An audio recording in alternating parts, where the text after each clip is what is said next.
I'm turning up my mic, and I'm turning up y'all's mics, and we are saying, welcome, travelers, to the Planar Crossroads. If you want me to do it, you gotta say something. No. Okay, That's all right. That's all right. But welcome, travelers, to the Planar Crossroads. We are glad to be back with our Monday night discussion. It's Monday for us. It will be at some point. Hopefully, we can get that onto the Twitch on Monday. But as it stands right now, it doesn't seem to want to do that for me. But at least we're getting it onto YouTube. So, welcome to our chat for Around the Hearth. We are going to be talking about creatures from CR9 and 10 today. So that should be quite fun. There's a lot of flavorful monsters in this spot, and hopefully everyone will be able to have some fun with that. Let me see. Announcements. Disclaimer. This is a podcast type setup that features adults, at least some adults, using adult language. Parental discretion is advised. Okay, Pathfather. Pathfather, for telling us this. Yes. Hey, somebody commented on one of my videos and they said thanks for that. So it's not bad. Yeah, and then they made fun of us for saying fuck. Oops. Well, that's fine. That's comments on a video. I won't complain about that. All right. That's okay. I mean, he made a fair point. So He did. He truly did. Okay. So, there's that. Both this channel, the Planar Crossroads, and Black Dragon Gaming, who we are chatting with again, have a Patreon going. So, if you want to support either channel, you can do so by going to those different Patreon sites, both of which will be in the description. Let me see. as little as $1 a month, you can. For as little as $1 a month, Sponsor. you too can support your favorite YouTube channels. So, In the arms of scorpions. Man, I'm so glad I don't have to edit giant voices anymore. indeed, that can get having to run through those and watch them again can get time consuming. It was. Oh, yeah.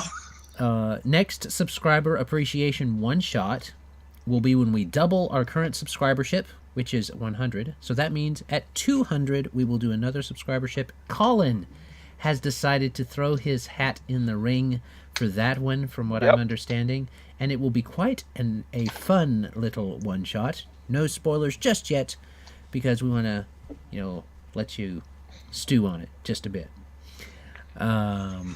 Just a disclaimer for that. This will be my first time GMing for an actual group, so we'll see how it Oh, goes. snap. Oh, I thought you okay. had GM'd before, Colin. Okay. Note to self. Overwhelm Colin. Yeah, I'll make sure to sign up. I'll be there. I'll critique every move. I'll bring Hey. all my rule books. It'll be great. Wait. I will Does this mean GMT out you to death. I'm not the Nubis DM? Nope, Not not anymore. now. Ha Colin I is used to now run the in high lead. school. That makes me, I don't know, not better than you, but Better enough. than you. Okay. Monthly giveaway for the Planar Crossroads will be happening. I haven't fully decided yet on what it's going to be. We might go and follow Black Dragon Gaming's idea and commission some art for someone. But I haven't fully decided yet. I'm still looking at options for that giveaway, but we will have one.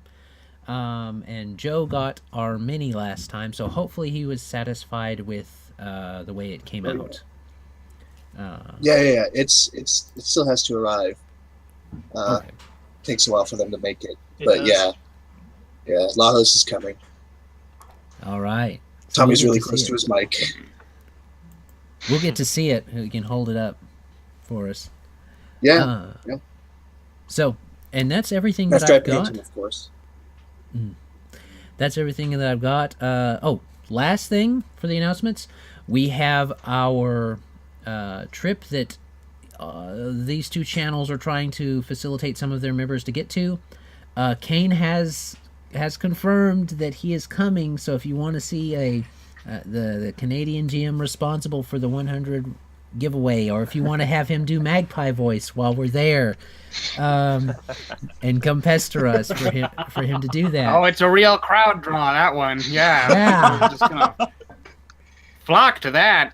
Oh, Flock the to it. puns. It was an unintentional pun. If you get enough people there, it'll be a real murder fest. There you go. Ha! Oh. All right. We're getting bad on our jokes. So if you want to come to that, it's like what day is it, Tommy? The 23rd of June, that weekend. Indeed. And you can come there. I almost forgot that this month we are probably going to start a kids game that I'll run for my kids. We'll probably run it as a podcast with occasional images to help support the occasional visuals to help support the storytelling for a YouTube, but it will mainly be a kind of podcast, so they'll be getting in on that too. And That's that'll good. be, That's how I plan on doing the one shot. yeah. It should be fine because I don't have a lot of minis here, and I don't plan to do a lot of maps. I'll show them some maps, but I'll have them on the screen for everybody if they want to look at them. That means we can set up a pod bean. Yeah. We probably It's, wouldn't hurt.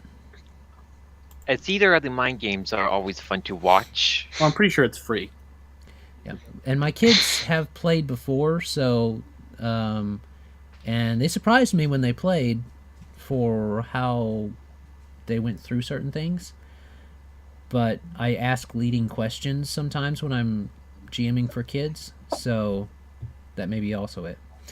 But that aside, we need to get to the actual discussion today. So We do. Are you not going to plug Colin at all? we can plug Colin. On the Colin on the Colin 16th? has to get at least. He's doing that thing? Oh, yes, he is.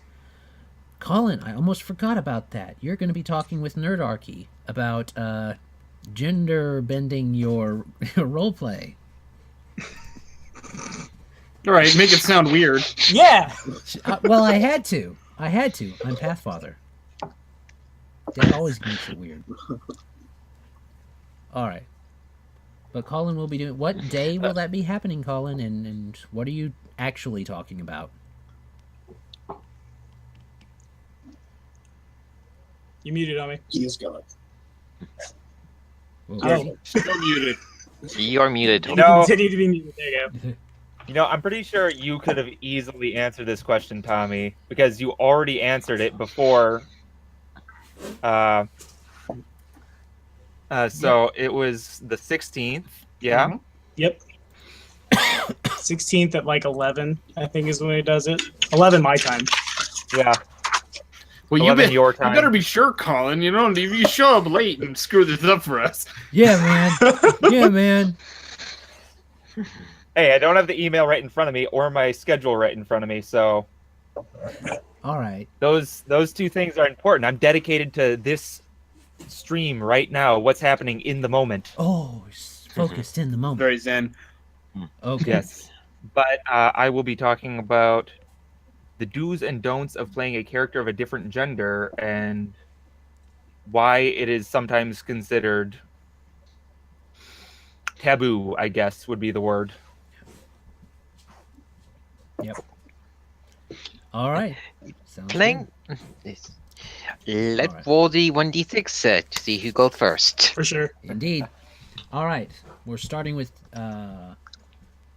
who today? Oh, we're starting with Black Dragon Gaming. Tommy. Yes. Cool, because I don't want mine stolen.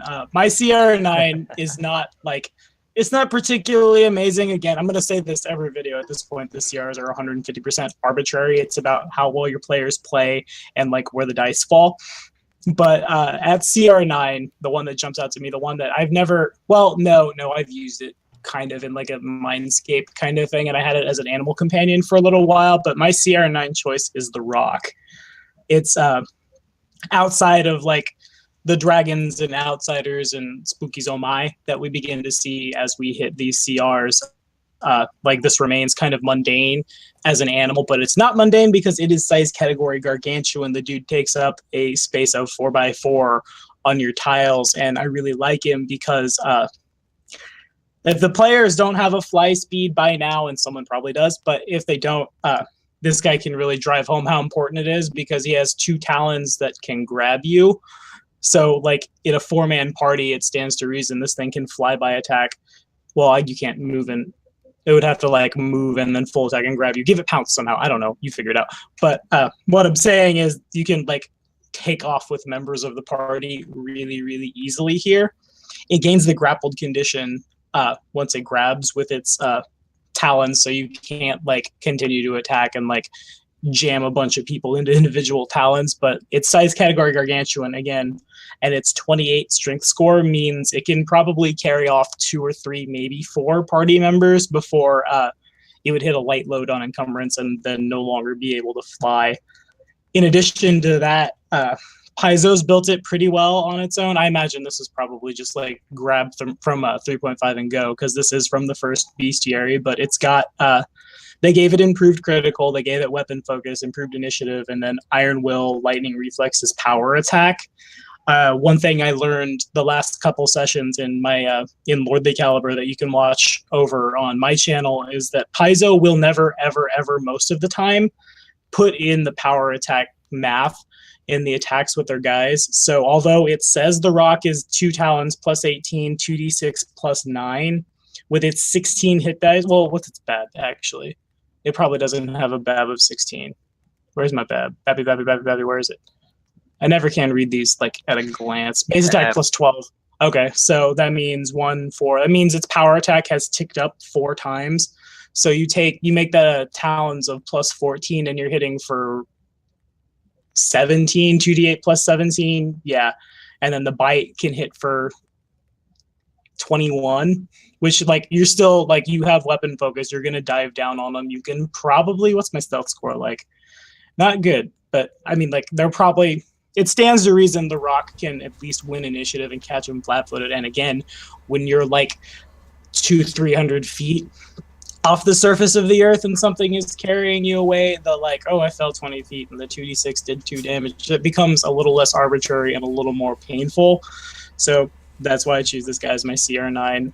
Also, it's worth noting that there are actual stats for this guy as an animal companion. You only get him up to large. But, I mean, you can play like a Mammoth Rider or something and cheat that up to huge. You can figure it out. Well, it's still, large is still big enough probably to carry you. Yeah, it totally is. Large creatures, if have a 20 strength score, they can at least carry a couple party members if they are not heavy. It'll land at, it'll be 20 strength at the 7th level adjustment if you use rules as written for your animal companions. Cool beans. All right, so that's your CR9? That it is. All right, we'll roll the dice again. It can't be Tommy again. It can't be Tommy a 3rd time. I mean, it can. No. All right, Kane, you're up. All right. Now, my Gaelic's a little rusty, so it's entirely possible that I pronounced this wrong. But my CR9 pick is the Nuklavi, which is a fey creature that basically lives underwater in the sea or in, like, ocean inlets. It doesn't like fresh water. Yes. So it is an aquatic fey. It's highly mobile. It has stuff like spring attack, and if you don't know what a Nuklavi looks like, and it's entirely possible that you wouldn't, because it's a weird word and it's a weird animal. It's basically it looks like a horse and rider, but the rider is fused to the back of the horse, and both entities are completely skinless. They are an amalgam of man and beast, and exposed sinew and muscle. They're really, really nasty, and they're sort of they're guardians of nature, but in a really twisted, sort of ironic way, where they will go out and destroy people who like disrespect or despoil nature, but it does it by harnessing the power of that same sort of pollution. It's a really, really mobile creature because it's got a horse for the bottom of it. It has stuff like spring attack and mobility. Feats. Come on. They're here. Show me all 6 of your feet, 4 of your feet, 8 of your feet.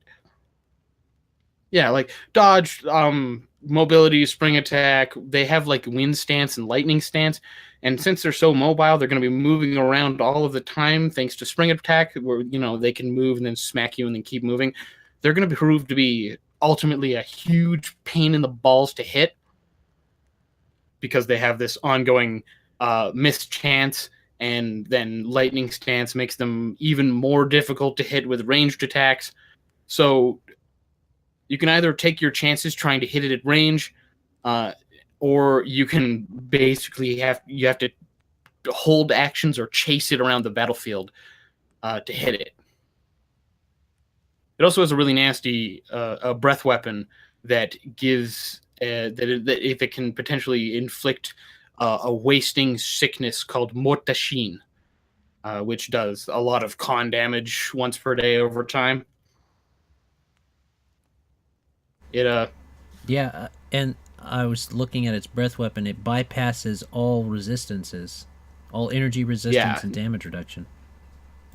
So there's no way to prevent that like 10d6 of damage coming right at you. Well, you can reflex for half, but if it's negative energy, if you have Death Ward at this point, you could. It's like a 4th or 5th level spell plus evasion works. It is not negative energy. It is.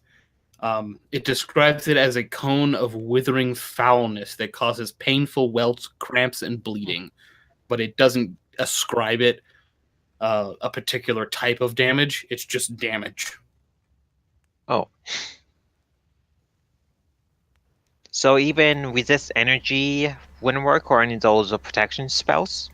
Yeah, no, that damage appears to be 100% untyped. Yeah, that's sweet. Yep. So cool. It's just damage. It's like, and I picked this monster in part because it's so nasty. It can also trample you, because yes, it's it can. Big off huge horse. I can dig it. And it has control water 3 times a day, which is one of the most powerful spells in Pathfinder.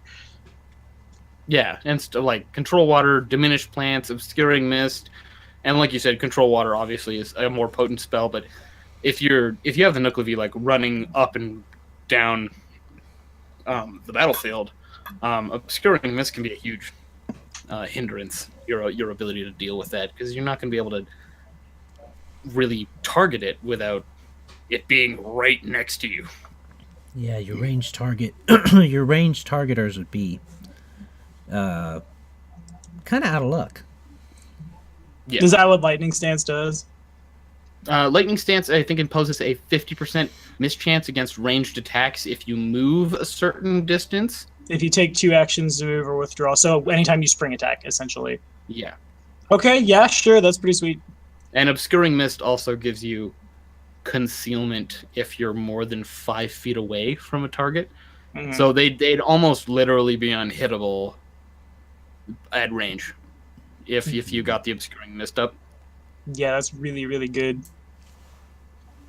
And if you like go through if you read through their ecology and stuff, because they're aquatic, obviously they can breathe underwater. If I wanted to scale this, it has stuff like Frightful Presence. But if you wanted to scale this up a little bit, I might even give it like a water walking ability where it could run, like the horse could run across water. I think that would be really neat. Water that it can control. Yeah. Get out in the middle of like a dried up lake, and then the party comes up and you just... Or you could do a really evil thing that popped into my head just now and make this, combine this with the Sandpoint Devil, and those high level the infernal template on it. those high level PCs that want to come hunt down the Sandpoint Devil find that it has mutated. Oh no, goodness! I'm so foreshadowing Rise of the Rude Lords. Especially if you want to add more hindrance to the player, just for the half-fiend template on top of that, and that. Yeah, when in doubt, give it a fly speed and just stat boosts forever. Yeah, that's awful. It already has a fly speed. I was going to say it already has a swim speed. So it doesn't. Man, it doesn't literally have a run on water ability. It might as well. Like a little bit tweaking, it pretty much has a run on water ability. Mm-hmm. I was reading through its ecology, and apparently it also loves to. It really hates domesticated animals. So it's entirely possible that in a combat with like a ranger or a hunter or something, it's going to go after your animal companion first. I wish it would. Wah wah. So hard. Which is never fun because nobody likes replacing their animal companions. That's one of the many reasons I prefer hunters, because hunters eventually can just res them for free. Yeah, for free? At level 10, we get raise animal companion like once a day. Doesn't it have a material component like raise dead? Oh yeah. I'm saying like it doesn't cost us gold spell or something. Yeah. And it's got DR and a really, really good reflex save, so it's gonna be hard to like when you get tired of trying to deal with it at range in the obscuring mist and you try to fireball it, it's only gonna take half damage. It's got a plus 16 to its reflex save. And spell resistance. Oh wait, no it doesn't. I'm looking at the boogeyman. Don't be the I lied. spoilers. Okay. Yeah, and that's most of everything I have for the Nuclevi. Although in my notes here, for some reason, I have doesn't afraid of anything. Doesn't afraid of anything. Doesn't afraid of anything. It probably doesn't afraid of anything. This is pretty good. It will not afraid of anything. Also, when I was reading through their ecology, it pretty heavily implies in their morale that they will fight until killed. They will not run away. You can't scare them off. They're so driven by like hate and rage against people, like the people they're targeting, the people who have despoiled the nature that they safeguard. They will either hunt you until you are dead or it is dead. Nice. So we can have a murder hobo party go after this creature, and we shouldn't feel bad about it. I mean, yeah, if your murder hobos like motif is we litter a lot. Murder hobos, that's fine. The Neclavy doesn't care if you're a murder hobo, but if you so much as throw just don't out leave a the potion gum bottles wrapper, in the man. forest. Yeah, just clean up after your potion bottles. It's got a lot of natural attacks too. It's got lose a bite and a masterwork sword. Nice. All right. So, that was a pretty good pick. That was real good. I need to use that somewhere. Okay. Rolling the dice again. Colin, it's your turn.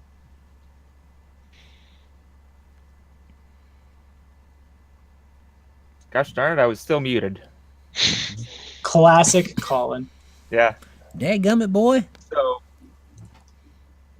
I got something fun for you guys. Kinda, it'd be out of place in the wrong campaign, but in the right campaign, it could be a lot of fun. And that is the multiplying T-Rex skeleton. What? Where is that? Yeah. I'm trying to show this to people. It's a CR9. Okay. I think I know what he's talking about. Yeah, I saw it earlier. It comes from, where does it come from? It comes from Trail of the Beast, which is, that's book 44. I think. I mean, what's it called? One of mine comes from an AP. That comes from book 44, which is the second book of the Carrying Crown Adventure Path. Skeleton multiplying T-Rex, that's just what it's called. Yes, I just moved the comma thing over when it's there. I see it now. Because commas are weird. Okay, I did so not see his this. last name. His last name, first name. Yeah, I prefer to correct it. Mr. Skeleton. Man, we had a T-Rex skeleton in a campaign Joe and I did for a while. You should have made it a multiplying one. And it was All right. existed. Okay, well, So tell a us about this multiplying multiplying skeleton- skeleton. Multiplying skeleton reassembles itself into smaller skeletons when it is destroyed. As these smaller skeletons are themselves destroyed, they continue to multiply into even more skeletons. So this thing is basically a giant pain in the... Well, a gargantuan pain in the ass, I should say. For a It while. is a gargantuan undead creature. I wonder if that's a template. That feels like a template. You can let us know. So It has to be. when a multiplying skeleton is reduced to 0 hit points, its bones reform 1d4 rounds later, so there's a delayed effect to it. So you could be walking away, and out of nowhere, the more skeletons start coming after you. 1d4 rounds later into 2 smaller multiplying skeletons, each with 9 hit dice. Each resulting multiplying skeleton continues to reform into smaller and smaller sizes, with half the HP of the previous each time it multiplies. A multiplying Tyrannosaurus skeleton reforms into 2 large skeletons with 9 hit dice, which then reform into 2 small skeletons with 4 hit dice. So when those 4 skeletons are killed, then it is finally over. So this thing is a big pain in the butt. That is awesome. It also applies It is like twice its strength modifier to bite damage. Ooh. So It's got a 32 and strength. it has a very, very high strength of 32. That's pretty good. So I'm flipping through Carrion Crown here, and it says multiplying skeletons can be created using animate dead, but they count as twice their normal number of hit dice per casting. So this is something we can do on like whatever it is we want to do it on. That is really sweet. Why Oh, are yeah, you telling you that can to apply Lucia's those, player, templates. okay? Why are you telling Yeah, I was gonna say that to take Lucia's notes, Donald. player? This is really cool. Yeah, I was thinking a giant dinosaur riding us around. Now we need to have a music band. I can see us now, Paul with his music instrument, Lucia being the manager, and everyone with the musical instrument, and be the greatest entertainment unit ever. You guys Yeah. did want to start a circus. It's pretty fun though, because each time it reassembles, its stats change, which can be a pain, but the strength decreases and the dex increases. So Suddenly you're a finesse suddenly you're monster. swarmed by a bunch of small T-Rexes, and you gotta find a way to deal with them and actually hit them, because their dex at the very end is 21 and their strength is 12, whereas at the beginning their strength is 32 and the dex is 15. And this is assuming you don't put multiplying on like a bloody skeleton or something, like, or even like skeletal champions or something like that higher up. Well, then they would only count as bloody and multiplying. They would count as 1/4 of the normal hit die. It's a high level thing. You'll figure it out. But even then, if I have no, because you gotta cut the hit dice in half forever. It's a late game thing. But there's a +4 armor enchantment that lets you get like +40 to have the number of undead you can create. Oh man, I just thought about that one necromancer build. It's a necromancer that doesn't do anything but res skeletons, but then it puts exploding runes on each of the skeletons' heads, so that whenever one is destroyed, it just sends a whole army in, and whenever one is destroyed, they all explode in fireballs. And if they're all multiplying skeletons, that means they all res with arcane things on their skulls, ready to explode again as small creatures. I had a terrible idea. What if someone sneaks into your little area, you're making those skeletons, shoot a skeleton, blows up your house. Boom! And then you're like, I survived the first blast. More skeletons! Eat shit! Just, oh no! Boom! This could definitely go either way. Adam, Adam, I actually had a player did this once in a game I GM'd. It was quite entertaining seeing how many reflex save a wizard can beat. Probably not that many. Not enough is the answer. Yeah. Multiplying exploding skeletons. Have Yeah, you seen the ever explosion? In the necromancer's lair. All right, Colin, did you have any other remarks about your skeleton? Yeah, one last one. If you want to go really high level with a multiplying skeleton, get something with a crap ton of hit dice, because hit dice halves each time, so you could just have it multiplying for a much longer period of time and have much more skeletons at the very end. It's like Russian nesting dolls, except with zombies. Well, Yes. for a necromancer build, That's it it. actually is a viable option to get the most out of your spells, because you only get so much in Pathfinder. So having more longevity out of it. Mm-hmm. And on the math side of that, if the T-Rex costs you 18 hit dice, you get a 9, 2 4s. You're getting more than 18, I'm pretty sure, at the end of the day. Mm-hmm. I could be wrong, but I think we are. All right. This is an interesting template I need to actually look at. There are some interesting undead templates I thought about. Good job, potentially Colin. applying with multiplying skeleton, would it eventually regenerate back on up to one gigantic skeleton? Or would you beat it to death, and then you would just have a bunch of continuously regenerating itty-bitty skeletons? Repeat for infinite skeletons. Repeat for you bother to do the math to go down to tiny skeletons and then diminutive. And then fine skeleton, just a little finger bone. That would be like so a fingernail. That'd be like Army of Darkness type of creepy, where he had all those little hymns running around. Well, at that point, they would just be a bone swarm. Yeah. Bone swarm. Yeah, Tommy, this is a new plan for Lucia. She's going to have an army of tiny skeletons. This is so good. Wait. So she'll. This is how she casts her spell then. Tiny skeletons running all around. Yes. With the band, I will have the tiny skeletons be the dancers of the band. Oh wait, the tiny skeletons are inside the gigantic T-Rex playing the marimba bars on it. Dun, dun, dun, dun, dun, dun, dun, dun, dun, dun, on its ribs. Oh, I'd see that circus. Everyone will have. Okay, so there is a size limit on the thing. Oh. If it becomes diminutive or smaller, it just dies. Well, that means you've got all the way down to regardless tiny. of how many hit dice it has. Yeah, you can go all the way down to tiny. Yeah, that's still really good. Yeah. All right. It's fun. It turns a single monster fight into a swarm battle. Yeah. Swarm battle. I like it. Channel energy. Oh, you have the You better hope the you're not PCs. healing them with that.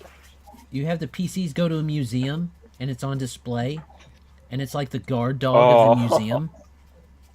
That is literally a Pathfinder Society book. Well, there you go. All right, I'm done. I'm good. We can move on. So let's move back and see who's going next. Joe, you are next. All right. I chose for my CR9 creature. Well, it's not a creature actually; it's a construct. It's actually right underneath the multiplying skeleton for the T-Rex. It is the Skull Ripper.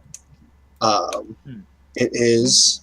Let's just start with the fact that it has 24 AC, which is pretty nice. It has, if we're going max hit points, it has 180 hit points. It has a pretty nice reflex save. It's not really nice. But as we're just going down here, we look at it's got DR. That's really nice. It resists 10 cold and it has spell resistance. It's a construct again. Its speed is 40 feet. It has a climb speed of 40 feet. Let's just think about that, and then we'll go back up to the description, and we'll talk about how it's a giant scorpion made out of skulls. It is described as having a dozen chattering skulls arching on its back. Some of them ancient, bleached white. Others are recent trophies. They still have eyes, some of them. And it has, like all scorpions, a deadly poison point. Then let's go back down and we'll talk about how it has a plus 20 on 2 claw attacks, plus a sting, plus 20. The 2 claw attacks have a 19 to 20 crit range. They don't do a lot of damage. I mean, that's 2d6 plus 6, so that's going to be 18 damage if it does max damage to you. But it has a grab, and it has a sting, plus a poison. We go down to the poison, and we see it has a save of a fortitude DC 17, and it does dex damage, which is really nice, especially if you're dealing with people who have favoritism towards dex builds. Yeah. Yeah, Tommy. I'm also good. I have a lot of dex builds as well. It's okay. We go down. He's, of course, a large creature, so he has really nice reach. He doesn't have, like, the natural attack reach of a lot of creatures where he's a large creature, but he has 5 feet. No, he has a 10-foot reach. He has his special attacks. He has Behead, which we'll talk about in a second. He has Constrict, which is 2d6 plus 9. So if he grabs you, and we'll just go on down to his CMB, which is 26 to grapple.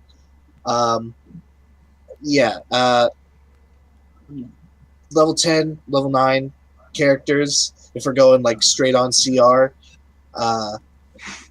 that's probably going to be their CMD is 26. Their CMD 35.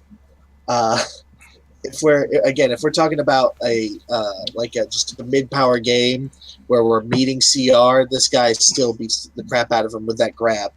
And his special attack Behead, which we're not going to talk about, is something he does when he has someone pinned. So let me just read this to you. A Skull Ripper is an expert at collecting its favorite trophies, skulls, which it's made out of. Once it has pinned a foe, so that's 2 CMB checks, it can attempt to behead the victim with a single gut-wrenching rip of its claws. This attempt is made as part of the grapple check to maintain an existing pin. And if successful, deals 46 plus 18 damage to the victim. That's pretty nice. That's 42 damage. That's good nice. Damage. If this damage is enough to bring the target below 0 hit points, the victim must succeed at a DC 23 Fortitude save to resist having its head torn from its body, which results in instant death for most creatures.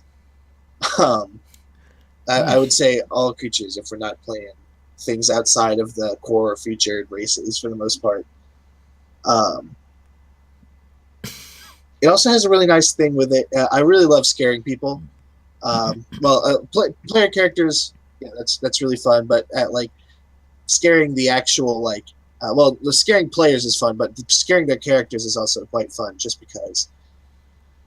So anyone who within 30 feet who sees the Skull Ripper must make a DC 18 will save. So he basically has frightening presence, except he makes everyone frightened for 1 round. So they're going to run away. They're not going to drop their weapons, but they are going to run away, attempting to get away from it, basically until they are no longer frightened or they cannot see him anymore.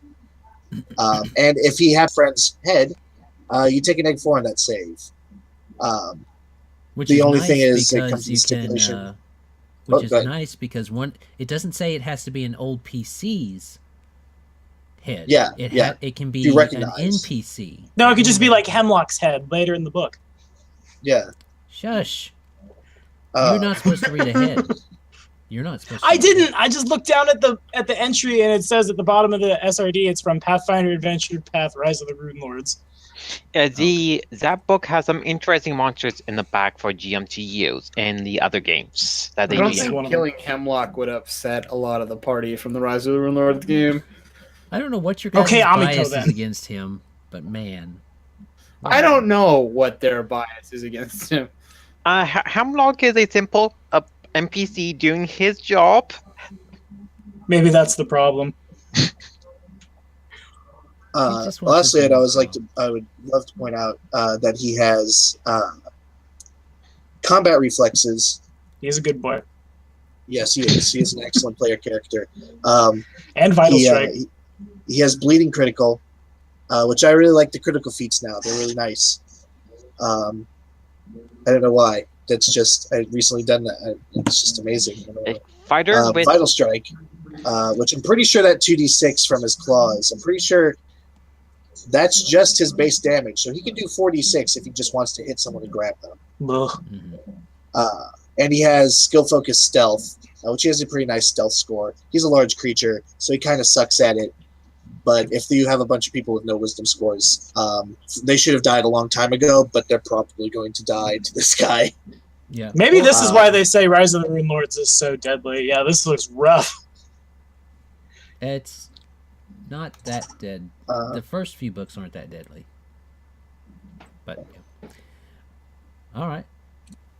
Yeah, and it's got that poison. The poison is okay, but it's really that beheading that seems to be the sweet spot for this particular creature. Yeah, at level 10, he's like the PCs are doing fine against the DC 17 fort save. If they're a fighter, if you're like your fighters are dealing with it, or your combat guys are dealing with it, your martial characters. It's that beheading though. Like he's gonna grab those martial characters if we're not playing like a Gorthak Animal Lord orc. The only way to avoid that is to have a build around DMD to actually increase it as high as possible by that point. Got a really high escape artist. Yeah, that rogue's looking really good. But you can't sneak attack it because it's a construct, right? Yeah, correct. You can sneak attack constructs, I believe. I think you need a feat or something for it. I'll look. Yeah, there's a feat for it, or there's a rogue talent for it, I believe, as well. Scars are not subject to non-lethal damage. That thing's nasty looking. And we are going to have to fight it at some point. Well, not necessarily. Unless we skip part of a module again. Maybe that's the one we can let run away. We'll scare it up. We got this. Everything is fine. You handled the 7-point devil just fine. No, they didn't. I mean, constructs are immune to death. Some of us survived. Disease. I mean, I thought we did okay. No one important died. Necromancy effects. Paralysis, poison, sleep, stun, and any effect that requires a fortitude save, unless it doesn't work on objects. Constructs are not subject to non-lethal damage, ability drain, fatigue, exhaustion, or energy drain. Constructs are not at risk for massive damage. So... Oh, that's interesting. The fortitude save, the DC is strength-based. Oh, the DC for this thing. Never mind. Yes. Yeah. I'm backwards. So, I don't know. That requires a bit more looking. If constructs can be precise, can take precision damage. I might be carrying it over from 3.5 like I used to do with Undead. Fun fact on this thing, though, also, this thing is chaotic neutral. So when Gideon turns the corner and sees a skull scorpion, wastes that smite evil. Yeah. Which he probably But he's will. immune to the fear. If he survives, probably will. Yeah. Alright. I like this monster.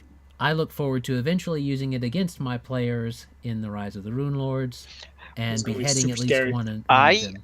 Seeing Emmy's skull would be very, very interesting because it would shift into a half humanoid, half canine on one side. Yeah. Maybe it'll go for that. You're breaking my heart on Adam. I actually used a Skull Ripper once in a game I GM'd, and they're pretty powerful. I almost had a TPK. I bet you did, yeah. Yeah, that behead and the players failing almost 3/4 of their rolls against this creature. Not a fun day for them. Ugh. All right. Is that all we have for the Skull Ripper? Joe? Yeah. Okay. I don't know what else I could say. All right. Fair enough. So, Donald or me? Looks like me. All right. So I will take a page out of, where'd it go? 999. There it is. I think it's called the Gukabu or Guekubu, but it is described as a skeletal carcass pulls itself from the ground, its body formed as much from earth and soil as from bones and rotting flesh. So I picked this one because this creature has an aura called Broken Ground.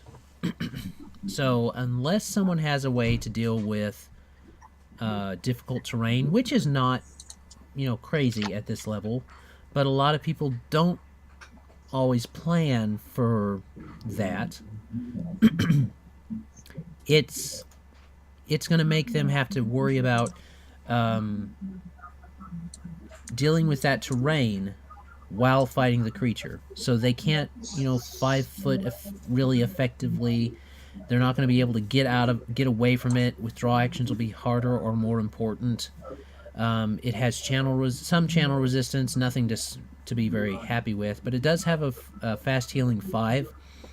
It has tremor sense as well as perception plus 18, so it's going to know what's around it. And as far as how it moves, it's got 30 foot normally, but it has a 15 foot burrow speed, and it has Earth Glide. So this could be really interesting in like an old mine setup, because the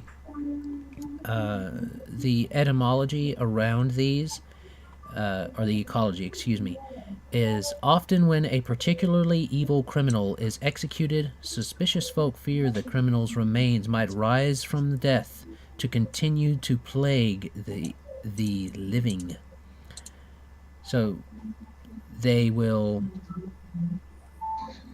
This is what kind of goes on when they're being formed. So what if you had a criminal, a rather notorious criminal, have his hideout in like an old cave, but the cave's not a cave, a mine shaft, old mine shaft where there's a lot of soft, good earth, and he's been in there for a while, and he just kind of dies in there because he gets stuck in a cave-in or something like that.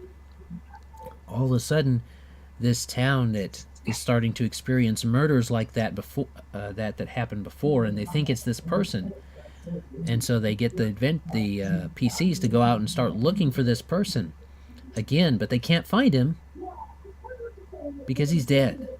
He's literally dead. So I think that's a lot of fun, a lot of flavor in there, and it has misfortune with its attacks, which means on a DC 20 will save or become permanently cursed with misfortune. That's every time it's hitting somebody, they're having to make that save. So DC 20 by itself is not super big at this level.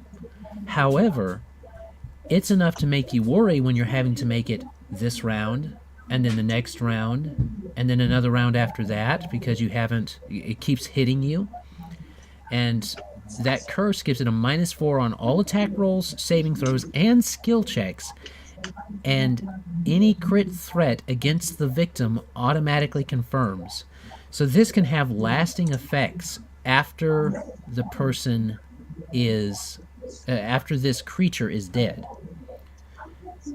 This curse of misfortune doesn't go away at its death. That means that even though this creature is dead, the PCs might have to deal with the ripples of this encounter for a long time until they can get a remove curse done back at town. But if they're helping out a small town, they're going to have like a 1st or 2nd level cleric at best.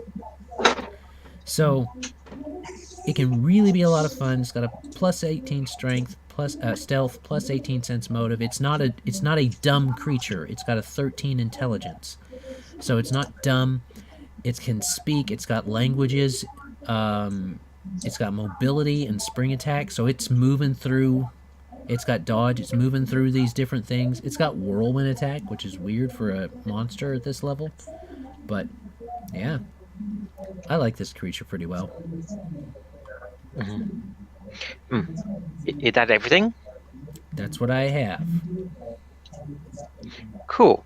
My pick, I've been picking mostly undead, fae, and evil creatures. I generally find them to be quite interesting. So I went with a monster found in Bestiary 2 called the Witchfire. This is a incorporeal undead, which is pretty good tier for tier. A good AC, hit points, especially if you max the hit points up. And it can do a good amount of damage on average per turn. 8d6 fire damage. And with the Witch Flame ability it functions like Fairy Fire in a way. So can light up a person for a good amount of time effectively, based upon what terrain they're in. So you encounter a wild witch, a witchfire in the wilderness, and you're trying to sneak through a dark area, and you've been hit with the witch flame power. You effectively are lit up like a Christmas light in a way, unless you can use a remove curse, miracle spell, or the break enchantment spell. The remove curse, a wizard at this level would have it. But 86 on a melee or a ranged touch attack per a round, that is a lot of damage. And then you have a bunch of at will powers. Dancing Light, Disguise Self. This creature is pretty intelligent and charismatic, so it can disguise itself if need be. Ghost Sound, Invisibility, Pyrotechnics, Ray of Enfeeblement, which is an awesome Necromancer spell. And then, Tommy, this is something you will like. This creature usually have a group of Will-O-Wisp around it. Good. Yeah. So this creature, if you use the Will-O-Wisp and the Witchfire abilities, this can potentially lead to a TPK if you use everything properly and the environment with monsters around it to potentially kill the party members if they're in a forest. Wow. I mean, is your plan really to kill the party with every encounter? Some GMs like to do that. I prefer to use the term really challenge you every encounter. With all of the powers that this witch have, this could be a villain for a campaign in a way. Oh yeah, definitely one that didn't run all the way to 20th level. I could see like a mid-range, mid-high level campaign having a Witchfire be a serious sort of end game enemy. Yes, not every single boss need to be a Baylor or a Archfiend. Sometimes it can just be a simple Might Lord or a Witchfire boss. So yeah, CR9's monsters, you have a lot to choose from, and they can be pretty powerful if you use them right. Indeed. All right, we're gonna have. I would say there's less huge variety in CR9, but everything in CR9 is really jam-packed full of interesting stuff. Mm-hmm. Most creatures from CR9 onward, it's mostly rinse, wash, repeat of the same monster types at different seasons. Bigger elementals, bigger golems. Powerful devils, demon outsiders, more dragons, oddly enough. Yeah. Yep. Well, we can come into CR10 now, and we actually need to kind of pick it up because we are at 52 minutes on our recording. So, okay, cool. Or 56 minutes. So let's make it super quick. Rolling the dice. 1, 2. Make it snappy. 4. Joe, you're first. Tommy's first, you say? Joe is first. Yeah, I can't hear you very well. It's very choppy. Joe is Not me, right? No, Adam's very choppy. Yeah, Adam's going full underwater. Yeah. Sweet. Adam's robot. So I know we just said go fast, but Adam wants me to sell the boogeyman on him, and this is not my choice. It would have been my choice, but I assumed everyone's going to be drawn to the boogeyman because from what I've read, it's supposed to be really powerful, and really powerful it is. Did anybody else take the boogeyman? Anybody? Yeah, I Nope. know, right? No, go ahead. Go for the boogeyman. Go boogeyman, Tommy. So Boogie. three times a day, quick and phantasmal killer. You're shaken with it if you're within 30 feet of it at DC 25, I think is the save. Yeah, or you're shaken. Then it spams this as its swift action 3 times a day, and then hits you with a 66 sneak attack. It has Nightmare and asks Xandu what Nightmare feels like. It sucks. And it has Gaseous Form, Invisibility, and Darkness. So it has the means to come in and out and just like spam the kill spell. And if that didn't work, just take off, do it again. However, that is not my choice. My choice today comes from Beyond the Doomsday Door, the 4th book in the Shattered Star adventure path. It's a psychopomp called it's Kere. I don't know how we want to pronounce that. Kier? I don't know. But it's like Kara. Sure, that one. I really like it, and this is like, I'm not going to lie, I've been aware of it for about 10 minutes. Well, not 10 minutes. It's been longer. I've been aware of it since about 10 minutes before this started because, like, I really thought someone had the boogeyman. The reason I like it is because it has a lot of really powerful abilities that we can, like, point and click. And, like, I'm not going to say it's gimmicky, but it's, like, it's an encounter that players, as we get to 10th, aren't looking for. For starters, it is a psychopomp, which I believe those are, like, Pharasma's judgment servants, essentially. TLDR, it is true neutral, so the paladin can't ping it when you go in the graveyard where it hangs out, and it has a bunch of really sweet abilities. First off, it has an ability called Shroud, which says it cures. Shroud is an insubstantial thing that only a cure can touch. Creatures that come into contact with this Shroud find it to be as insubstantial as mist, that though they often do feel the terror it inspires, which we'll talk about in a sec. A creature that is unaware of a cure and is struck by her shroud is not aware that the weapon has struck it. And this thing has meld into stone. But, and no, I can't link it. I'm literally reading from the APU right now.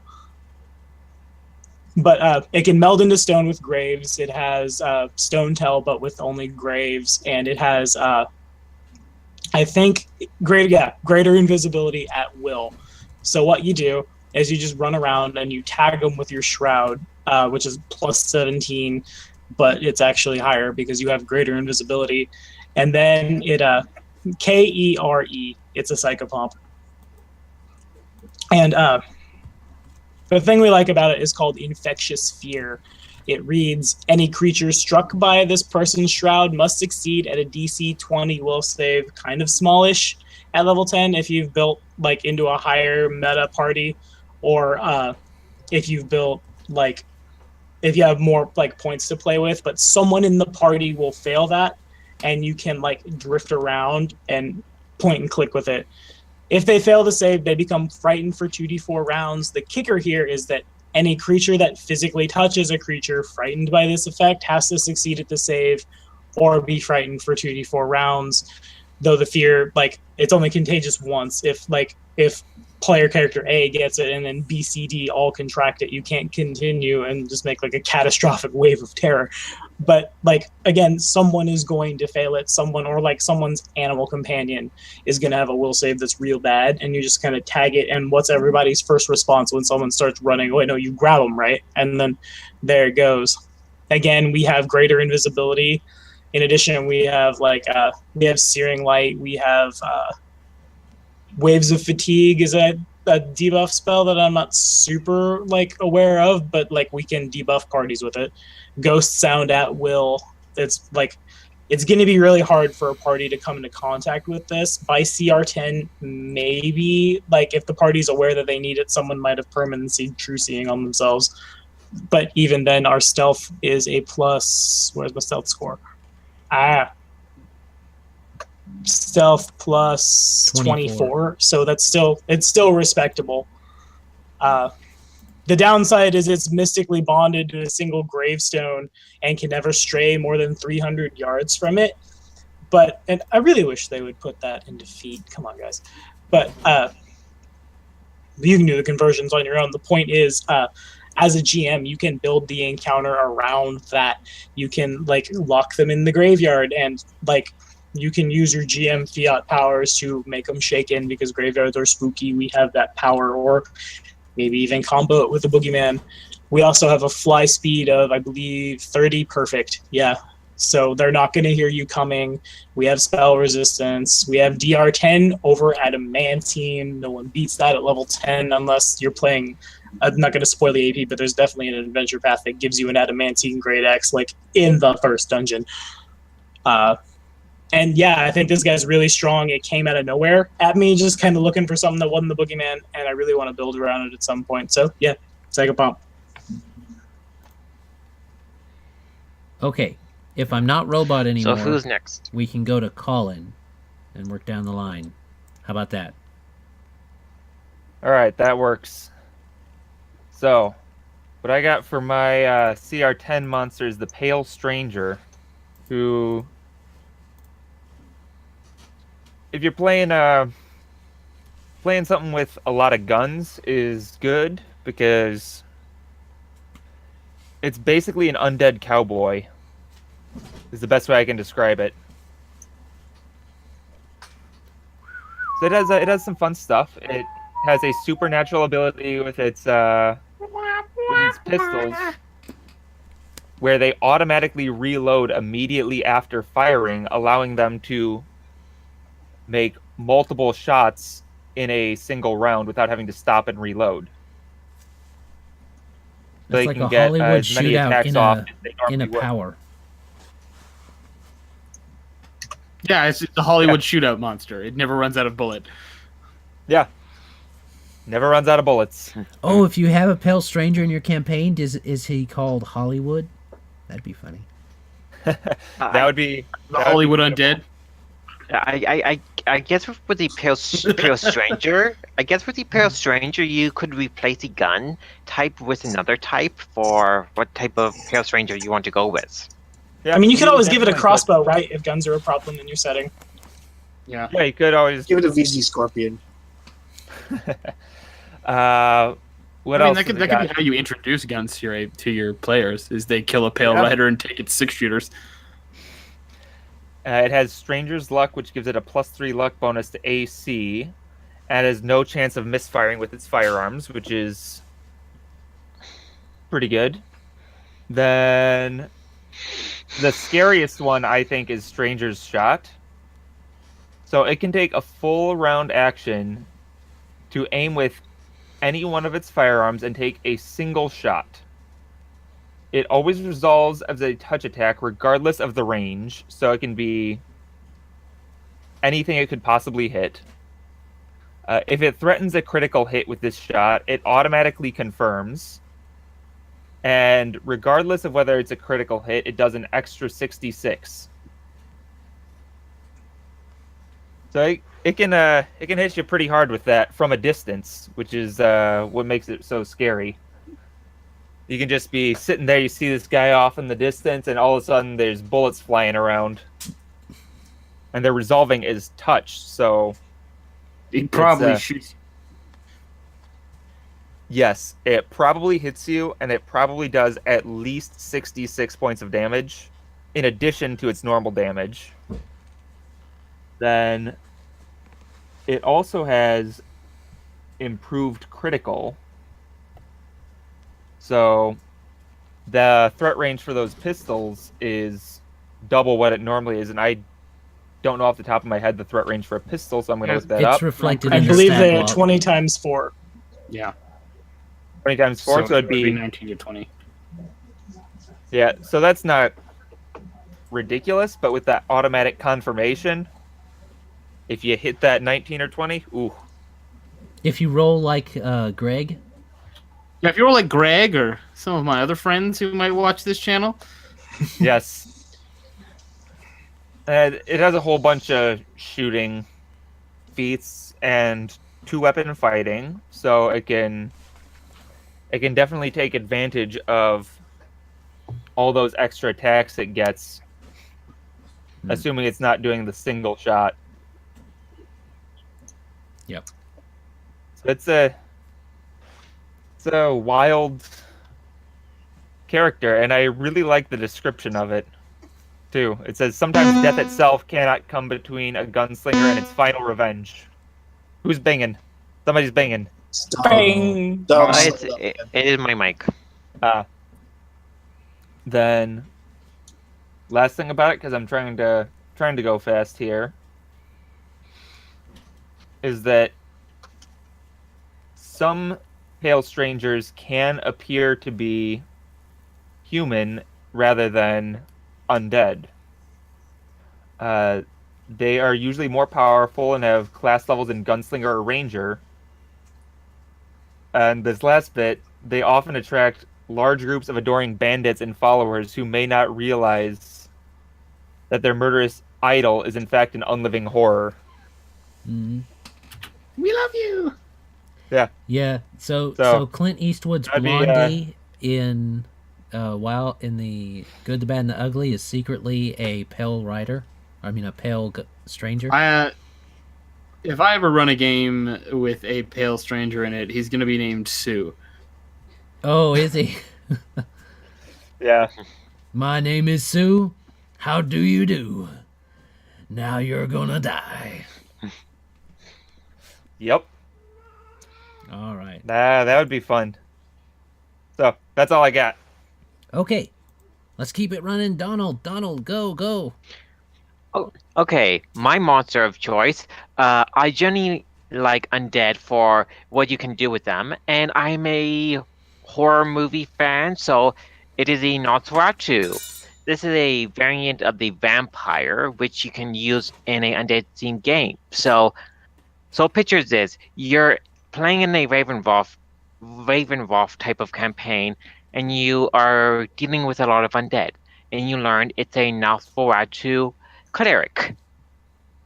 And the Nosferatu, it is in Bestiary 4 that the template shows up, and it's a rogue, but with the stats and how you build them, they can be a pretty good cleric necromancer with all of the stats buffs they have, and they can be pretty good. Can have a pretty good high AC using their natural armor alone. Combined with armor and the spells they have, for a CR10 monster potentially, you can have a AC of like 31 plus, based upon how you build them. And then they get the typical vampire weaknesses at this TL. So cannot go in broad daylight, need to be staked, sort of like a Bram Stoker Dracula. They get the blood drain, dominate, and the awesome telekinesis, so they can use items to hurt people. And then the amazing spiral climb. So with that, they could climb the environment around them and begin draining the life from the casters. And then they can, at a standard action, change into a swarm form, a bat form, centipede, rat swarm, spider form, and get away. And then they have telepathy towards vermin, which is pretty nice, especially if you want to have a bit of a vermin lord necromancer in there. And the template overall, you get a nice ability modifier just from the template alone, with some nice feats: alertness, improve initiative, lightning reflexes, and then skill focus for 2 other skills as a bonus feat. So this is a pretty nice vampire-ish template if you need to have a villain for a Ravenloft type of game. And plus the horror movie, Nosferatu is a pretty nice movie to watch to get ideas for a Ravenloft campaign if you're using the Nosferatu properly. So yeah, vampires. They do not need to be the Twilight vampires. Yeah, just if you're gonna use like Bram Stoker's Dracula as inspiration for running a Nosferatu, maybe take out the bit where one of Bram Stoker's wives bites you on the dick. Yes, the best part, the normal vampire in Beast 1, they are attractive. The Nosferatu, they are the ugly vampires. Yeah. Or you don't Have take you that seen far Bram out. Stoker in that Dracula movie? True. I mean, just the description. The Nosferatu is uglier than the Dracula, what he looked like. Yeah. To give you a point of reference, what they look like.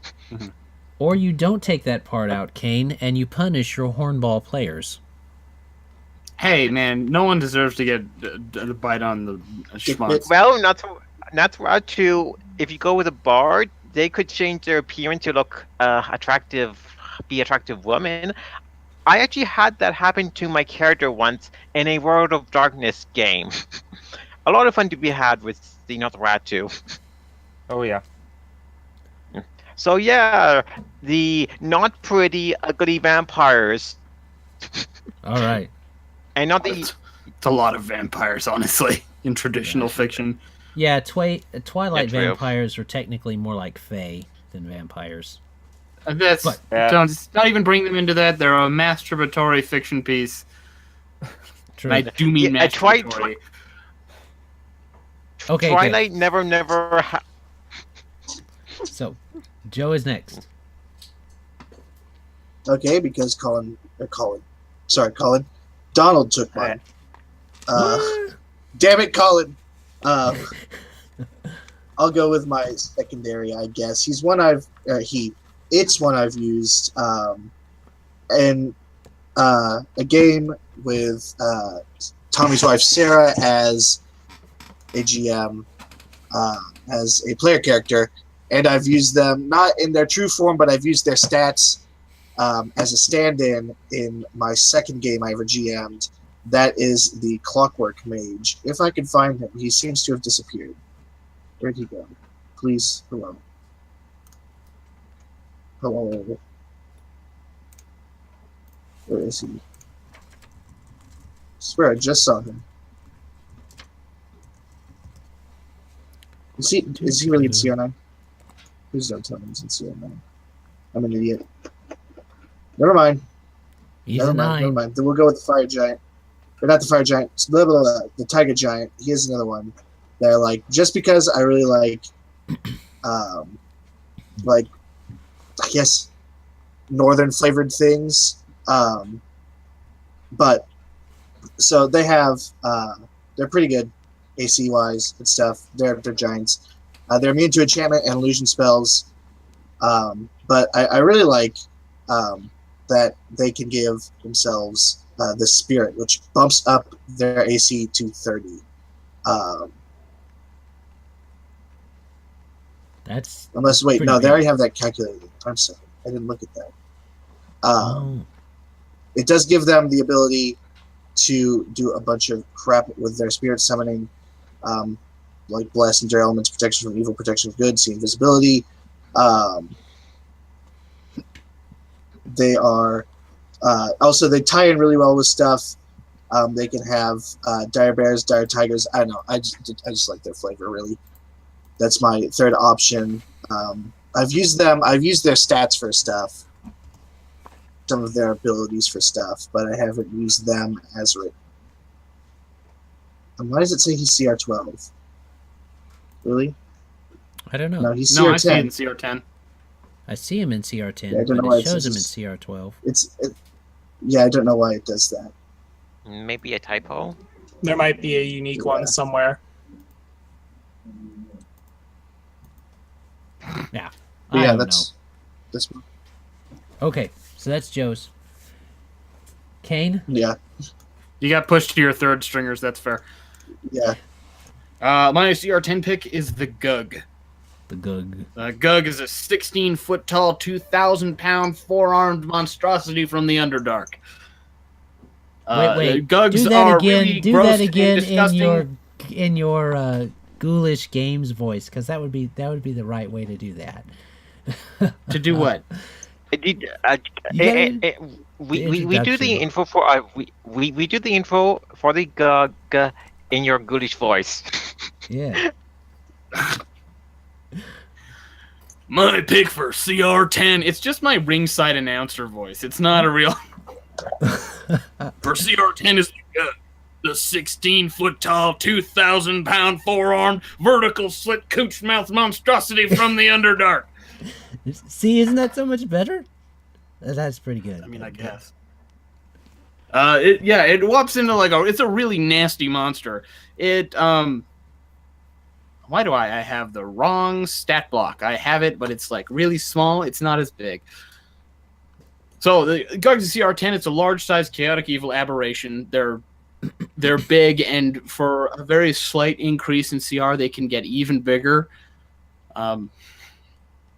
They've got dark vision. They've got an amazing perception score. They're ambush predators. So really, what they do when they hide in the Underdark is they will cling to the cave ceilings or walls or into crevices because they have compression as an ability. And compression, if you're not familiar with it, allows you to squeeze into an area 1/4 the creature's size, whereas normally you can only do it with 1/2. So this enormous 16-foot tall monster can squeeze its grotesque, corpuscular, multi-jointed body into probably a 4-foot tall crevasse, which is ew, just ew. It's got all the traits for being an aberration, which aren't amazingly impressive. It's mostly just dark vision.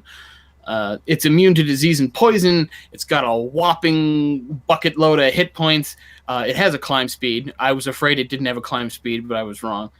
A Gug's arms split off at the elbows. That's why it has 4 claw attacks. So it actually only has 2 upper arms, but each arm ends in 2 duo clawed sloth hands, which it can swing for 1d6 plus 7 damage, and it has power attack, so it's got a base attack bonus of 11, so it could be swinging for 4 claws at plus 14 for 1d6 plus 13 damage apiece, and it's got a bite attack that does 1d8 plus 7 or plus 14 for 1d8 plus 13, whatever the hell I said before.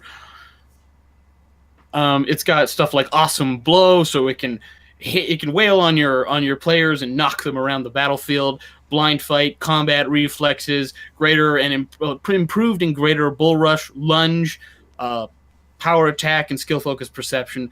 Lunge is interesting because the Gug already has 15-foot reach with its abnormally grotesque distended arms, and it can extend that reach out further again to 20 feet. So this large-sized creature has a reach that greatly extends beyond what would normally be available to a creature of its size category. Oh, that's the Taiga Giant. I'm in the wrong tab.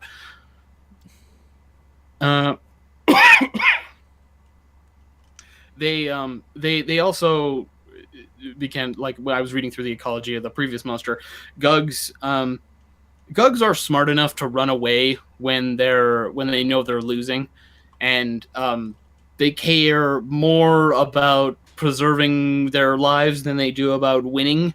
So they'll normally focus fire a single PC or PC related NPC, knock them to the ground, and then when things start going south for it, instead of just buggering off up a wall or something, it'll make advantage of its 4 arms and its 25-point strength score to pick up and shoulder its this unconscious PC or NPC that it has done in, and just run off with it to eat it later, forcing you to chase it down and save your NPCs, or just accept that you're going to have to play a drow that really wants out next session.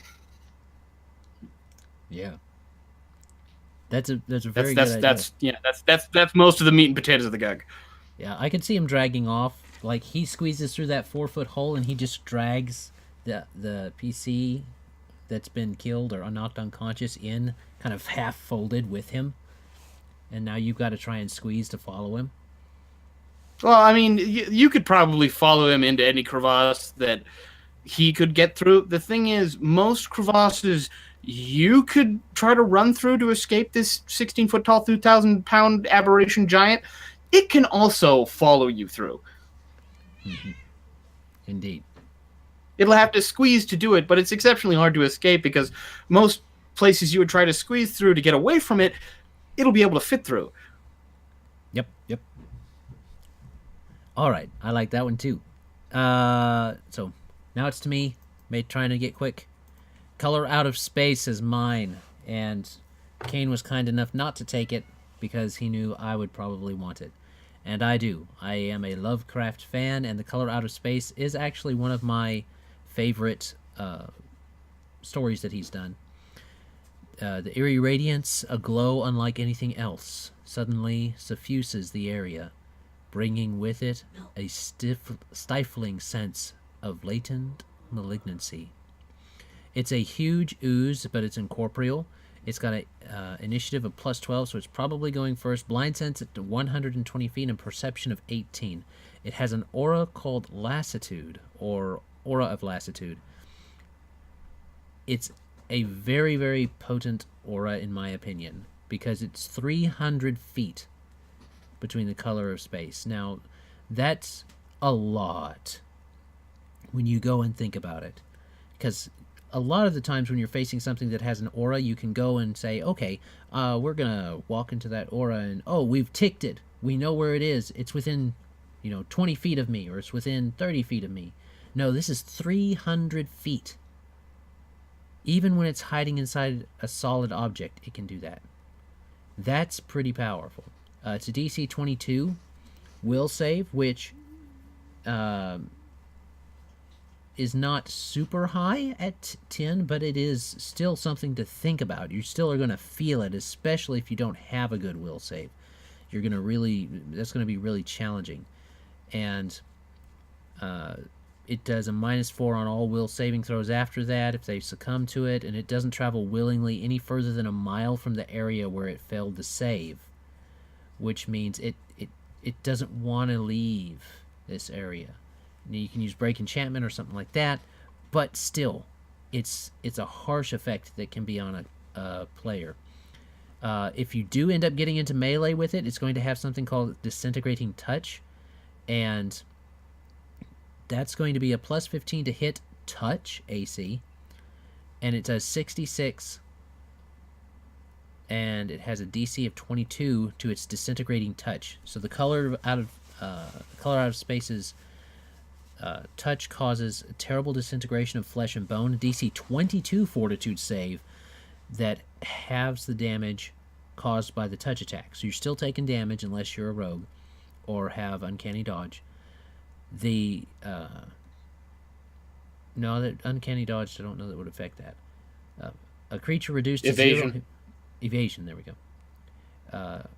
A creature reduced to 0 hit points by the Color Out of Space's touch attack must succeed a DC 22 Fortitude save again, or be immediately slain and reduced to a pile of fine ash. That is bad news, because you're already taking damage, especially if you let it feed on you first. If you end up getting fed on first, it starts to drain charisma, and it starts to drain, I believe it's, let me make sure, charisma and constitution. So if it feeds on you and keeps reducing if you guys are trying to figure out where it is in this 300 foot, and the problem is it'll move around, it's not a stationary thing. So you're trying to hunt this thing down, it can hide within things and still emit its aura. So it's got 300 feet to play with. You're trying to hunt it down and keep it from destroying these people. And even if you're making their saves, it may be feeding off of other things. And every time it feeds, it gets a growth point. If it gets a growth point, 100 growth points, so it's been feeding off this whole town, perhaps, of 100 or 200 people. And people are always making the saves. And once it gets 100, it can add 1 permanent hit die. This is a creature that, if not dealt with, will scale up and up and up. And but it has a susceptibility that you might not be preparing for at 10th level, which is force effects. And you can contain it, you can control it with force effects. And that's really the only thing that you can do against it, because it's got immunity to acid, cold, fire, mind-affecting effects. It has ooze traits, poison, it's immune to, and it's immune to Sonic. How many monsters have those type of immunities? This thing will obliterate a party given the right circumstances. It's just... and it's got genius level intelligence. It is just... You gotta come after it with a Ghost Touch Warhammer. Yeah, a Ghost Touch Warhammer, some kind of force effect like the Force Cage or Telekinetic Sphere. I mean, man, this thing will hit way above its CR level if it's given any kind of chance. And this thing, like I said, has genius level intellect. It's not going to sit around. It's not going to let you figure out where it is. You hit its aura, you fail, it starts to move away until until you lose it, because it has a 50-foot fly speed that's perfect. And then it just dives back into things, hides in physical objects. Sheesh, this thing's deadly. So that's my CR10, and I think that's everybody. CR10. Wow, we for CR10, all of us picked a pretty powerful monster if you use them right. Mm-hmm. Yep. So I think no matter what we pick from here on out, so long as we're not picking something like just an incremental increase, like an elemental or something, we're gonna end up with some pretty interesting stuff. Mm-hmm. And a lot of that stuff can get lost in the stream of now it's time for this chromatic dragon X color Y size category as it ticks up. Yeah, dragons are nice and all, but the fun for GMs is the monsters that are not the typical monsters you would face. I mean, everyone have faced a elemental before, a dragon before, but the Lovecraftian monsters, I'm pretty sure not everyone have faced one before. Speaking Unless of you've come in my campaigns. the color out of space and its growth points, we never, much earlier on, we never got into the Hungry Flesh, which is another monster that has growth points. That's a pretty fun monster to actually encounter. Yes, but that is not a Growth points are discussion for awful. today. Not a discussion for today. We have gone for about an hour and a half. We need to sign off and let these people that have been watching, these lovely travelers, get done. Anybody need to announce anything before we're finished? Yes, Kane one shot. It's going to be a very fun one shot. So email him so you can partake in the awesome one shot. Send your emails to the ilpcsubmissions@gmail.com. I need those emails. I need them. I'm doing it right now. Yeah! Yeah! All right. So that is that. Announcements have been made. Thank you, travelers, for coming to the end of Planar Crossroads Around the Hearth with Black Dragon Gaming. We welcome you next time as well, should you decide to come in. For now, have a great day. God bless and enjoy. Bye. Bye. Bye.